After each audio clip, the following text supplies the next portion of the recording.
معزز مکرم سامعین محترم، یہ ربیع الثانی کا مہینہ اور آج اس کا پہلا جمعۃ المبارک ہے۔ ماہ ربیع الثانی یہ حضور شیخ عبد القادر جیلانی سرکار پیران پیر غوث اعظم رحمۃ اللہ علیہ آپ کے 11ویں شریف کے حوالے سے مشہور ہے۔ بڑی 11ویں شریف کا مہینہ اس کو کہا جاتا ہے۔ تو غوث پاک رحمۃ اللہ تعالیٰ علیہ کے 11ویں شریف ہر سال بڑے لوگ جوش و جذبے سے اس کو مناتے ہیں، احصال ثواب کرتے ہیں، لیکن مقصد یہ ہے کہ ہمیں غوث پاک رحمۃ اللہ علیہ کی زندگی اور حالات کا زیادہ علم نہیں ہے سوائے کرامتوں کے۔ کرامت تو اللہ تعالیٰ نے اللہ کی طرف سے ہوتی ہے، اللہ تعالیٰ کسی ولی کو زیادہ اور کسی کو کم دے دیتا ہے، لیکن کسی بھی ولی کا مقام و مرتبہ کرامت کی وجہ سے نہیں ہوتا، اس کی شریعت کی وجہ سے ہوتا ہے۔ تو غوث پاک رحمۃ اللہ علیہ کو کئی لوگوں نے کرامت والا پیر مشہور کیا ہے کہ کرامت بہت زیادہ تھی غوث پاک کی۔ تو اس کی بھی ایک وجہ ہے کہ غوث پاک کی اتنی کرامتیں کیوں تھی۔ حضرت مجدد الفی ثانی رحمۃ اللہ علیہ فرماتے ہیں کہ ہر ولی اللہ کے اوپر کسی نہ کسی نبی یا صحابی کا جو ہے وہ ذل ہے، اس کے اوپر پرتاؤ پڑا ہے۔ جن پر نبی صلی اللہ علیہ وسلم کے کمالات نبوت کا فیض غالب رہا، وہ ولی شریعت اور استقامت اور ظاہر پر چلے گا، اس کی کرامت نہیں ہوگی اتنی۔ لیکن جن پر حضرت علی المرتضیٰ رضی اللہ تعالیٰ کی ولایت کا پرتاؤ جن پر پڑا عالم روا میں، دنیا میں ان کی کرامتیں اتنی ہی زیادہ ہیں۔ تو حضرت جناب حیدر کرار رضی اللہ تعالیٰ عنہ کی بھی بہت زیادہ کشف کتابوں میں لکھے ہوئے ہیں۔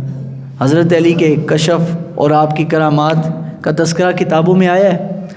تو غوث پاک کی کرامت زیادہ ہونے کی وجہ کہ غوث پاک رحمۃ اللہ علیہ کو حضرت علی سے فیوزات کا بہت زیادہ حصہ ملا تھا۔ تو بہرحال میں نے جو آیہ مبارکہ تلاوت کی، اللہ تعالیٰ فرماتا ہے وَلَنَبْلُوَنَّكُمْ بِشَيْءٍ مِّنَ الْخَوْفِ وَالْجُوعِ، اللہ فرماتا ہے میں تمہیں آزماؤں گا بھوک کے ذریعے سے، خوف کے ذریعے سے، وَنَقْصٍ مِّنَ الْأَمْوَالِ، اور تمہارے مال پیسے کے نقصان سے، وَالثَّمَرَاتِ، تمہاری کھیتیوں کے نقصان سے، وَبَشِّرِ الصَّابِرِينَ، اور جس نے اس پر صبر کیا، قائم ہو گیا، اپنے آپ کو اللہ کی رضا میں راضی رکھا، تو فرمایا وَبَشِّرِ الصَّابِرِينَ، ایسے لوگوں کے لیے اللہ فرماتا ہے خوشخبری ہے۔ الَّذِينَ إِذَا أَصَابَتْهُم مُّصِیبَۃٌ، جب بھی انہیں کوئی مصیبت آتی تھی، پریشانی آتی تھی، تو کیا کہتے تھے؟ اِنَّا لِلَّهِ وَإِنَّا إِلَيْهِ رَاجِعُونَ، ہم اللہ کے ہیں اور ہمیں اللہ کی طرف ہی جانا ہے، وہ یہ کہتے تھے۔ تو غوث پاک رحمۃ اللہ علیہ اس آیت میں مبارکہ میں غوث پاک رحمۃ اللہ علیہ کی جو ذات ہے ان آیات مبارکہ کی مصداق ہے کہ یہ آیت غوث پاک کی زندگی پر فٹ کرو تو غوث پاک کی ساری زندگی کا خلاصہ یہ چیز نکلے گی۔ سرکار غوث اعظم رحمۃ اللہ علیہ، آپ کی زندگی، آپ کی عمر ہے 90 سال، اور غوث پاک کی زندگی 3 یا 4 حصوں پر مشتمل ہے۔ ایک تو پیدائش سے لے کر 6 سال کی عمر تک کا ٹائم ہے۔ اب 6 سال کا ٹائم کیا ہوتا ہے؟ 6 سال کی عمر کے بچے کو کیا پتہ ہوتا ہے؟ لیکن حضور غوث پاک رحمۃ اللہ علیہ کی ماں نے کہا بیٹا تو جا کے بغداد میں جا کے علم پڑھو، دین پڑھو۔ اور کیا وہ خوش نصیب ماں باپ تھے کہ جو اپنے بچوں کو دین پر لگا دیتے تھے۔ دین پر لگتا ہے نا تو پھر طمع کوئی نہیں ہوتا کہ وہ کما کے لائے گا، نہیں، بس ٹھیک ہے اللہ کے توکل، جو مل گیا گزارا، گزر بسر، جس کو کہتے ہیں گزر بسر الاؤنس۔ اللہ تعالیٰ نے اس لیے علماء کو اور دیندار لوگوں کو گزر بسر الاؤنس میں رکھا ہے، بس نہ پراپرٹیاں ہیں، نہ جائیدادیں، نہ گھر بار، کچھ بھی نہیں، بس اللہ تعالیٰ کے توکل پہ ہے، بس اللہ ہی ان کا چلا رہا ہے۔ لیکن آج کل زیادہ لوگوں کا مادیت پسندی زیادہ ہے.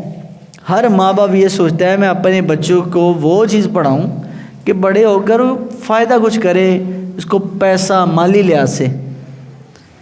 جو دل ان ماں باپ کے سینوں میں ہے وہی دل غوث پاک کی ماں کے سینے میں بھی تھا.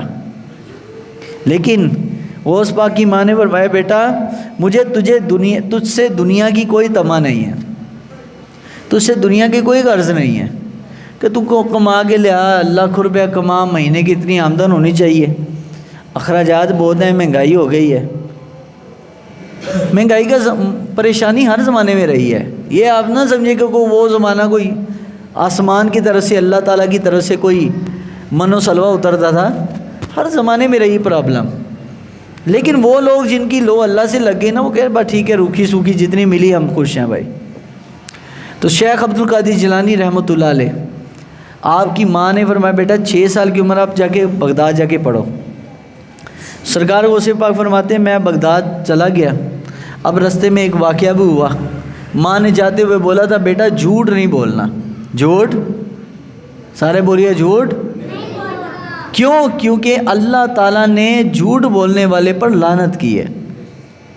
آپ کی ماں نے جاتے ہوئے وصیت کی تھی کہ بیٹا جھوٹ نہیں بولنا. تو غوث پاک رحمۃ اللہ علیہ چلے گئے قافلے کے ساتھ. رستے میں قافلے کو ڈاکو نے گھیر لیا, سب کی چیکنگ ہوئی. غوث پاک کے سامان اور آپ کی جو تھیلی تھی اس کی بھی چیکنگ ہوئی, کچھ بھی نہ نکلا. تو آپ نے پوچھا ڈاکو نے تیرے پاس بیٹا کچھ ہے؟ آپ نے فرمایا ہاں. پھر دیکھا سامان میں تو کچھ نہیں ہے, کپڑے وہی سامنے, کچھ بھی نہیں کپڑوں میں بھی. پھر پوچھا کچھ ہے؟ اس نے کہا ہاں. تو وہ لے گیا ڈاکو کے سردار کے پاس. ڈاکو کے سردار کو کہا یہ بچہ کہہ رہا ہے میرے پاس ہے لیکن اس کے پاس ہے کچھ نہیں ہے. تو شیخ عبد القادر جیلانی رحمۃ اللہ علیہ غوث پاک تھے نا, غوث پاک رحمۃ اللہ علیہ نے سے اس ڈاکو نے غوث پاک سے پوچھا بیٹا بتا تیری یہ تھیلی میں کچھ ہے؟ کہا یہ تھیلی میں کچھ نہیں ہے لیکن میرے پاس دینار ہیں, سونے کی اشرفیاں ہیں, یہ میری ماں نے بغل میں سی دی ہیں کپڑے کے اندر, یہ بغل میں سی ہوئی ہے. تو کہا بیٹا اگر تو جھوٹ بھی بولتا کہ میرے پاس کچھ نہیں ہے تو ہم مان لیتے. تجھے کوئی بھی نہ تیری ماں دیکھ رہی ہے نہ کوئی اور دیکھ رہا ہے, تو نے جھوٹ کیوں نہیں بولا؟ انہوں نے کہا میری ماں نے فرمایا کہ تم بیٹا جہاں بھی ہو تمہیں تمہارا اللہ دیکھتا ہے, جھوٹ نہیں بولنا. جب گھر سے ماں باپ بھی ایسی تربیت دیں گے تو ناچنے والی خاتونوں کے گھر میں ولی اللہ پیدا نہیں ہوا کرتے. ڈانسروں اور بے حجاب خواتین کے گھر میں یہ نیک بزرگ نہیں پیدا ہوتے. بابا فرید کی ماں ایسی نہیں تھی, ناچنے والی نہیں تھی, ان کی ماں شب زندہ دار تھی.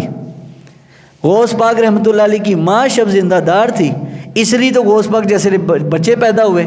آج مائیں خود ناچ کر کود کر اور لوگوں کے سامنے نیم برنا لباس میں پھر کر کہ کوئی نہیں جی کیا ہے اسلام کی اتنی پابندی ہم سے نہیں جلی جاتی, پھر رہی ہیں نہ سر پہ دوپٹہ ہے, اور بچے کو یہ امید لگائی کہ شاید ہمارا بچہ کو ولی اللہ بن جائے گا.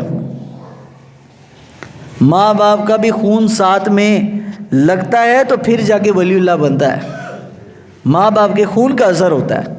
اگر ماں باپ کا خون ہی خراب ہو تو پھر وہاں ولی اللہ نہیں پیدا ہوتے. وہاں ڈانسر بن سکتے ہیں, فنکار, دھوکے باز, 420 شرابی, زانی پیدا ہو سکتے ہیں. ایسے گھر میں کوئی ولی اللہ نیک بندہ نہیں پیدا ہو سکتا.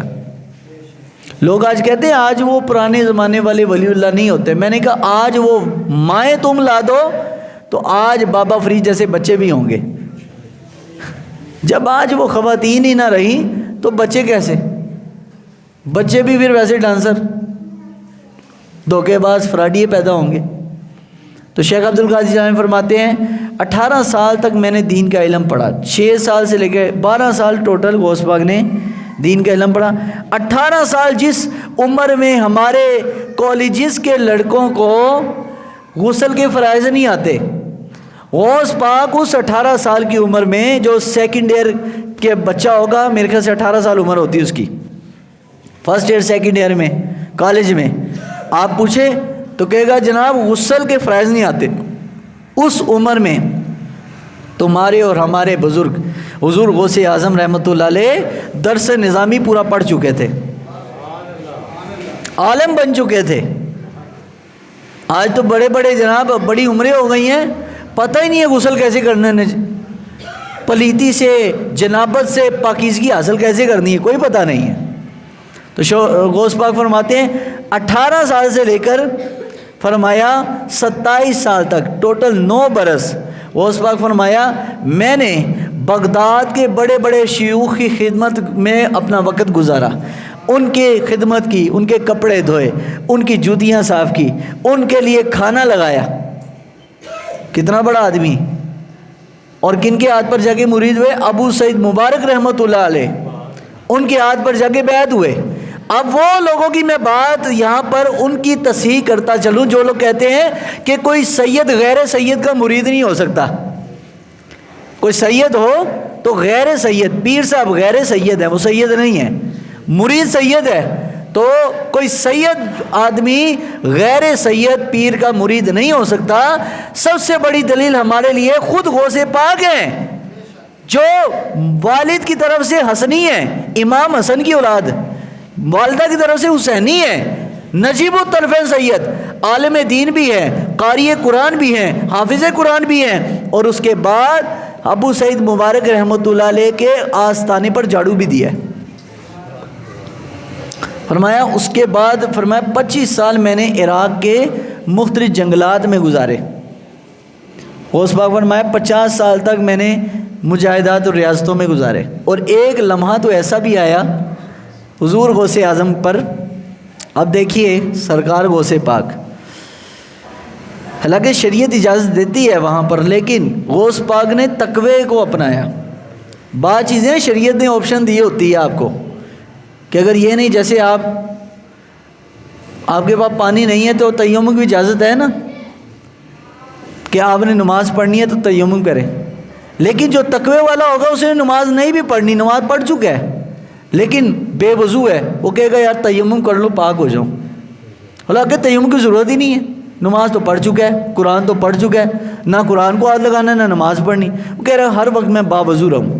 تو جب پانی نہیں ہوگا تو اس وقت کا وضو تیمم ہے.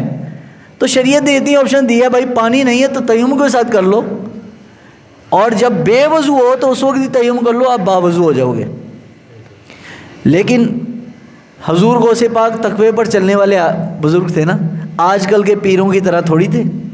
2 نمبر فراڈیے, 10 قسم کی انگوٹھیاں پہنی ہیں جی, گلے میں لاکڑ پہنے ہوئے ہیں سونے چاندی کے, اور پیر صاحب نے چرچ کے سگریٹ بھی لگائے ہوئے ہیں, اور پیر صاحب جناب پہنچی ہوئی سرکار ہے. میں نے کہا ایسی سرکار تو ہم نے غوث پاک کی زندگی میں بھی نہیں دیکھی جو سرکاریں آپ ہمیں دکھاتے ہو. تو سرکار غوث اعظم رحمۃ اللہ فرمایا بغداد کی سرد رات تھی, ٹھنڈی رات. آج کل ابھی نومبر کا موسم ہے, اتنی سردی نہیں ہے, لیکن صبح کبھی اگر نہانا ہو, حاجت ہو نہانے کی, تو پانی پھینکو تو ایک دفعہ آنکھ کھل جاتی ہے. غوث پاک فرماتے سرد ایسی رات تھی کہ دانت بج رہے تھے. فرمایا میں ذکر کرتے کرتے میری آنکھ لگی اور غسل جنابت مجھ پہ واجب ہوا. غسل جنابت یہ لازم ہو گیا. فرمایا میں اٹھا تو میں نے کہا ابھی تو فجر میں بھی بہت ٹائم ہے, ہمارے جیسا بندہ ہو نا تو ہمیں تیمم کرتے ہوئے بھی اس وقت جو ہے نا کوفت ہوتی ہے, یار ابھی اتنی رات ہے, اتنا ٹائم پڑا ہوا ہے, اب نہائیں گے نیند بھی اٹھ جائے گی. تیمم کرنے کے لیے بھی نہیں اٹھتے کہ چلو یار تیمم کر لو, تھوڑا سا تو پاک ہو جاؤ, نہانا نہیں تو یہ کم از کم وضو کر لو. حالانکہ شریعت یہاں آپشن دیتی ہے کہ سرد رات ہو, آپ کی جان بھی جا سکتی ہے, جسم گرم کرنے کے لیے کوئی چیز بھی موجود نہیں ہے. اور غوث پاک رحمۃ اللہ فرمایا میرے جسم پر صرف ایک کرتا تھا. فرمایا میں اٹھا اور دریا دجلہ کے کنارے گیا, ٹھنڈا پانی دریا دجلہ کا, اس سے جا کے غسل کیا, غسل کر کے واپس آیا, پھر اپنا میں نے وہ ذکر شروع کیا, پھر آنکھ لگی, حتیٰ کہ فرمایا پھر غسل لازم ہوا. امتحان ہے نا, اللہ تعالیٰ امتحان لیتا ہے. یہ وجہ نہیں ہے کہ غوث پاک رحمۃ اللہ کے دماغ میں کوئی غلط ملت خیالات ہیں جس کی وجہ سے غسل واجب ہوا ہے, نا. اللہ بعض دفعہ امتحان لیتا ہے بندوں کا کہ میرا بندہ میرے حکم پر کتنا چلتا ہے. قرآن کہتا ہے نا کہ جب تم جنابت تمہارے اوپر لازم ہو جائے تم اس وقت غسل کرو. یہ ہمیں قرآن کہتا ہے کہ اس وقت غسل کرنا لازم ہے. غوث پاک رحمۃ اللہ علیہ نے قرآن کے اس حکم پر بار بار عمل کیا، حتیٰ کہ غوث پاک فرماتے 40 باری ایسا اللہ نے میرا اس رات امتحان لیا، اور 40 باری میں دوبارہ آیا، غسل کیا اور اپنے پاکیزگی حاصل کی اور پھر اپنے ذکر میں بیٹھ گیا۔ دیکھیں، اندازہ لگائیں۔ اور فرمایا کہ 25 سال میں نے بغداد کے عراق کے جنگلات میں گزارے۔ اس کے بعد نبی صلی اللہ علیہ وسلم خواب میں تشریف لائے اور حضرت علی المرتضیٰ بھی آئے۔ نبی علیہ السلام نے خواب میں آ کے فرمایا، عبد القادر تم بغداد کے ممبر پر بیٹھ جاؤ، بغداد کی جامع مسجد کی، اور لوگوں کو درس دو، اور لوگوں کو درس بھی قرآن کا دو۔ شیخ عبد القادر جیلانی، آج کل کا بہت کم پیر ہیں کہ جو قرآن جانتے ہیں، اکثر پیروں کو تو قرآن دیکھ کے بھی پڑھنا نہیں آتا۔ یہ بات نہیں ہے میں کہہ رہا ہوں کہ سارے پیر ایسے ہیں، لیکن اکثر ایسے ہی ہیں کہ قرآن دیکھے بھی نہیں پڑھ سکتے۔ وہ غوث پاک ایسے پیر تھے جو قرآن کا درس دیتے تھے۔ فرق ہے نا، ڈفرنس آپ دیکھیں درمیان میں۔ غوث پاک درس قرآن خود دے رہے ہیں۔ تو بہرحال یہ درس قرآن آغاز کیسے ہوا بتا رہا ہوں کہ غوث پاک فرماتے خواب میں نبی علیہ السلام فرمایا، عبد القادر ممبر پہ بیٹھو۔ تو میں نے عرض کیا، یا رسول اللہ میں تو عرب میں سے نہیں ہوں، مطلب کہ میری مادری زبان عربی نہیں ہے، میں تو فارسی النسل ہوں۔ غوث پاک تھے تو سید لیکن ایران سے آئے تھے۔ تو کہا، یا رسول اللہ میں تو بول نہیں سکتا۔ نبی علیہ السلام نے مجھے فرمایا، مجھے اپنے قریب بلایا۔ حضور علیہ السلام نے اپنے منہ سے لعاب دہن فرمایا، 7 باری لعاب دہن میرے منہ میں ڈالا خواب میں۔ پھر فرمایا 7 حضرت علی المرتضیٰ تھے۔ حضرت علی المرتضیٰ نے بھی قریب کیا، کیونکہ یہ حضرت علی کے اولاد میں سے ہے نا، شیخ عبد القادر جیلانی۔ تو فرمایا حضرت علی نے 5 باری لعاب دہن ڈالا میرے منہ میں، خواب کی حالت میں۔ فرمایا جب میں ممبر پر بیٹھا، عرب کے بڑے بڑے فصیح و بلیغ علماء، غوث پاک فرماتے وہ میری تقریر سننے کے لیے اسپیشل آیا کرتے تھے۔ حالانکہ کوئی مولوی دوسرے مولوی کی تقریر نہیں سنتا، بہت کم ہے، کوئی ہوگا، کیونکہ ہر مولوی کہتا ہے میں اس سے زیادہ علم والا ہوں، میں اس سے زیادہ اچھا بولتا ہوں۔ لیکن غوث پاک رحمۃ اللہ علیہ ایسے عالم تھے، بغداد کے ممبر پر فرمایا 40 سال غوث پاک نے درس قرآن دیا ہے، 40 سال درس قرآن۔ اور آپ کی روئے زمین پر آج موجود ہے تفسیر جیلانی، آج بھی موجود ہے۔ غوث پاک رحمۃ اللہ ہے مختصر سی ہے، لیکن اگر آپ پڑھیں تو آپ کو لذت آئے گی کہ غوث پاک نے خود قرآن کی تفسیر لکھی ہے۔ اور یہ جو کتاب ہے یہ فتح الغیب، غیب کا کھلنا، حکمت کی باتوں کا کھلنا، یہ غوث پاک کی خطبات ہیں۔ وہ تقریریں 70 لوگ ہوتے تھے غوث پاک کی تقریر سننے والے، کہ جو آپ کی تقریر سن کر لکھا کرتے تھے۔ یہ وہ تقریریں ہیں غوث پاک کی جو میرے پاس موجود ہے۔ تو غوث پاک رحمۃ اللہ تعالیٰ علیہ وہ جب بیان کرتے 70 لوگ آپ کی تقریر لکھا کرتے تھے، اور ان میں سے فرمایا غوث پاک رحمۃ اللہ علیہ ایک قاری سے قرآن کی تلاوت کرواتے تھے، ایک آیت وہ پڑھتا تھا قاری، تو غوث پاک اس کی تفسیر بیان کرتے تھے، 1 2 3 4 5 حتیٰ کہ 40 مختلف تفسیریں ایک ہی آیت کے مختلف تفاسیر کرتے تھے 40 بار۔ اور 40 بار علم پورا کرنے کے بعد آپ فرماتے تھے یہ تو کال کی بات ہے، اب ہم قرآن کے حال کی طرف چلتے ہیں۔ ایک ہے قرآن کا ظاہر جو ہے الف لام میم ذالک الکتاب لا ریب فیہ، یہ قرآن کا ظاہر ہے۔ الف لام میم پڑھا ہے، یہ حروف مقطعات ہے۔ ذالک الکتاب لا ریب فیہ، اس کا ترجمہ کیا ہے؟ یہ وہ کتاب ہے جس میں کوئی شک نہیں۔ لیکن جب آپ اس کی گہرائی میں جائیں گے تو اس کے پس پردہ اللہ نے کون سی حکمتیں چھپا کے رکھی ہیں کہ یہ کون سی کتاب ہے جس میں شک نہیں ہے، یہ اس کو بولتے ہیں قرآن کا حال بیان کرنا۔ تو سرکار غوث پاک رحمۃ اللہ علیہ کا یہ انداز تھا۔ اب 11ویں کرنے والے اور 11ویں کھانے والوں سے ایک التماس ہے کہ ایک ہی چیز غوث پاک کی زندگی کی میں آپ کے سامنے رکھتا ہوں۔ اب ہے نا 11ویں، پرسوں میرے خیال سے 11ویں شریف ہے، یہ اسی ہفتے میں اتوار کو۔ تو سرکار غوث پاک رحمۃ اللہ علیہ کی 11ویں پر آپ ایک چیز اپنی زندگی میں داخل کر لیں کہ غوث پاک رحمۃ اللہ علیہ کا ایک عمل سنیے۔ غوث پاک رحمۃ اللہ تعالیٰ علیہ نے ایک بات فرمائی بڑی زبردست، یہ آپ کا ایک خطبہ ہے، وہ خطبہ پورا ایک ہی ٹاپک پر ہے، شکوے کے اوپر، کہ شکوہ کس سے کرنا چاہیے، کس کے آگے غم اپنے دل کے رکھنے چاہیے اور کس کے سامنے نہیں رکھنے چاہیے۔ غوث پاک رحمۃ اللہ تعالی علیہ نے فرمایا کہ تمہارے اوپر جو بھی مصیبت آئی ہے یہ اللہ تعالیٰ کی طرف سے ہے۔ کس کی طرف سے؟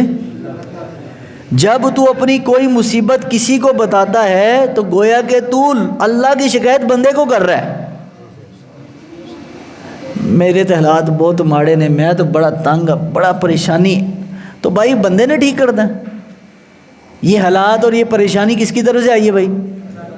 تو اللہ کو بولنا، تو اللہ کو بول کہ یا اللہ یہ میری پریشانی ہے۔ تو غوث پاک نے فرمایا جو اپنی پریشانی اللہ کی طرف سے آئی ہوئی، اچھا یہ پریشانی عمل والی نہیں ہے کہ جو برا عمل کیا وہ سامنے آ گیا، نہیں، یہ وہ پریشانی جو آزمائش ہے، یہ آزمائش کی بات کی ہے۔